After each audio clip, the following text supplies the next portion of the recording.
তো আজকে আমি আপনাদেরকে যেহেতু একটা মাছের টিপস দিয়েছি যে মাছ ধোয়ার আগে অবশ্যই লবণ, হলুদ আর লেবু দিয়ে 10 থেকে 15 মিনিট রেখে দিবেন, তাহলে মাছের গন্ধটা থাকে না। আর আজকে আমি নারকেলি মাছ রান্না করব। নারকেলি মাছটা আমি পুরুল দিয়ে রান্না করব। তো নারকেলি মাছ আপনারা কে কী নামে জানেন অবশ্যই কমেন্ট করে জানাবেন, আর পুরুলটাও কী জিনিস সেটাও আমাকে কমেন্ট করে জানাবেন।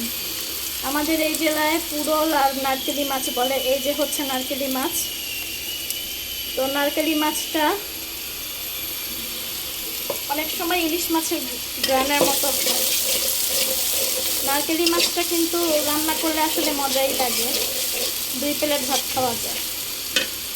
তো এই নারকেলি মাছ রান্নার আগে যেটা করতে হবে, আমি সব সময় আপনাদেরকে বলি যে পেঁয়াজ বাটা, আদা বাটা, রসুন বাটা, এগুলো হলুদ, মরিচ, স্বাদমতো লবণ, যা যা লাগে এই উপকরণগুলো পানিতে ভিজিয়ে রাখবেন। তাহলে দেখা যায় যে মানে মিশানো মশলা দিলে একসাথে কষালে পারফেক্টভাবে কষানো হয়।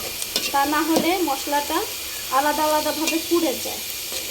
অনেকেই মানে আমি এই জিনিসটা লক্ষ্য করি, অনেকেই তেলের মধ্যে মশলাটা ছেড়ে দেন, তাতে কি হয় মশলাটা পুড়ে যায়। তো এই জিনিসটা করবেন না। চেষ্টা করবেন যে মশলাটা একসাথে নিয়ে একটু হালকা পানি দিয়ে ভিজিয়ে রাখতে। তো এটা প্রপারলি আর কি মশলাটা ভালোভাবে ম্যারিনেট হয়ে যায়, রান্নাটাও ভালো হয়। তো এখন যাই হোক, আমি এখন পেঁয়াজটা হালকা হালকা লাল হয়ে যাচ্ছে, বেশি ভাজলে এটা পুড়ে যাবে। এই মশলাটা আমি এই পেঁয়াজের মধ্যে দিয়ে দিলাম। এবার একসাথে ভালোভাবে মশলাটা কষিয়ে নেব। আর পেঁয়াজ বেরেস্তা দেওয়ার চাইতে চেষ্টা করবেন যে পেঁয়াজ বাটাটা দিতে। পেঁয়াজ বাটা দিলে ঝোলটাও ঘন হয়, খেতেও ভালো লাগে। তো আমি একটু 5 মিনিটের মতো মশলাটা কষিয়ে নিব। দেখতেই পাচ্ছেন মশলাটা ভালোভাবে কষিয়ে ফেললাম। তো আমার মশলাটা কষানো শেষ, তেল বের হয়েছে। এই যে খুব ভালোভাবেই মশলাটা কষানো হয়েছে। তো যাই হোক, এখন আমি এই পুরোটা দিয়ে দিব। এটা অনেকে পুরোল বলে, আবার অনেকে ঝুন্দুল বলে, যে যেভাবে বলে শান্তি পায় আর কি। তো এই পুরোটা দিলে অবশ্যই ভালোভাবে কষিয়ে নেবেন। পুরোল থেকে কিন্তু পানি দিয়ে দেয়, তো চেষ্টা করবেন পানিটা স্কিপ করার জন্য। কষানোর সময় ভালোভাবে মশলাটার সাথে ভালোভাবে কষিয়ে নিচ্ছি। কালারটাও কিন্তু খুব সুন্দর এসেছে, দেখেছেন? তো অনেকে নারকেলি মাছটা পেঁয়াজের সাথে আর কি ভুনা করে। তো একবার এই পুরো দিয়ে রান্না করে দেখবেন কেমন লাগে। নারকেলি মাছটা আসলে খুব মানে ভালো লাগে খেতে। অনেকে খায় না, তো যাই হোক, কিন্তু আমার কাছে ভালো লাগে। কারণ নারকেলি মাছে একটা ইলিশ মাছের গ্রান আছে, মানে ইলিশ মাছ ফ্লেভারের মতো। আপনি যেভাবেই রান্না করেন না কেন, খেতে কিন্তু দুর্দান্ত লাগে। তো ভালোভাবে আমি পুরোটা কষিয়ে নিব। দেখুন, এই যে ভালোভাবে কষানো শেষ, পুরোটাও একটু সিদ্ধ হয়ে গেছে। আর আপনি যখন মাছ দিবেন অবশ্যই একটু ঝোলটা দিবেন, ঝোলটা পরিমাণ মতো দিবেন, বেশিও না কমও না। কারণ যেহেতু পুরোটা নরম তরকারি, বেশি দিলে কি এই আস্তে আস্তে ভাতটা থাকে না। তো আমার কষানো প্রায় হয়ে গেছে। এখন আমি গরম পানি দিব। আর অবশ্যই তরকারিতে, এটা আমি সবসময় বলি আপনাদেরকে, তরকারিতে গরম পানি দেওয়ার জন্য। এই যে গরম পানি করে রেখেছিলাম, এখন আমি গরম পানিটা দিয়ে দিচ্ছি।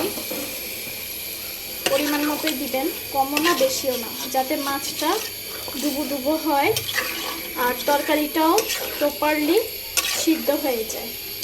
যতটুকু সিদ্ধ হয়েছে জাস্ট ঝোলের জন্য যাতে আরেকটু সিদ্ধ হয় খাওয়ার মতো, তো ওভাবে পরিমাণ মতো পানিটা অ্যাড করবেন। তো যাই হোক, আমার রান্নার ভিডিওটা আপনাদের কেমন লাগলো অবশ্যই কমেন্ট করে জানাবেন। আর যদি ভালো লাগে তাও বলবেন, ভালো না লাগলেও বলবেন, কারণ আমার কাছে সবারই মতবাক্যটা আমার কাছে জরুরি। কেউ আমার নিন্দা করলো, কে আমার প্রশংসা করলো, সেটা বড় কথা না। মানুষ মাত্রই তো ভুল হয়, তাই না? তো আমার ভুল ত্রুটি থাকতেই পারে, আমি তো মানুষ। তো আপনারা আমাকে অবশ্যই কমেন্ট করে জানাবেন যে আমার রান্নাটা কি ভালো হলো না খারাপ হলো। আর যদি ভালো লাগে তাহলেও বলবেন, খারাপ লাগলেও বলবেন, অসুবিধা নাই। আমি চেষ্টা করব আরও কিছু ভালো কিছু রান্না করে আপনাদের দেখাতে। তো এই যাই হোক, রান্নাটা আমার হয়ে আসছে প্রায়। এখন এটা যখন উতরবে তখন আমি এই নারকেলি মাছটা দিয়ে দিব। নারকেলি মাছটা কিন্তু একটু মানে ফ্রাই হয়ে গেছে, আমি এভাবেই ফ্রাই করে খাই।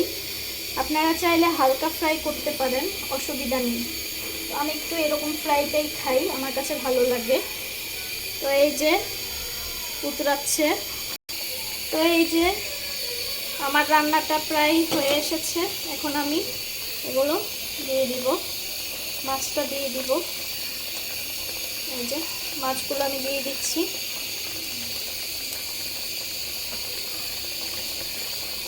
আর 2-3 মিনিট রাখার পরে আপনি ধনিয়া পাতাটা দিয়ে দিবেন, তাহলে কিন্তু আপনার মাছটা পুরোপুরি রান্না হয়ে যাবে।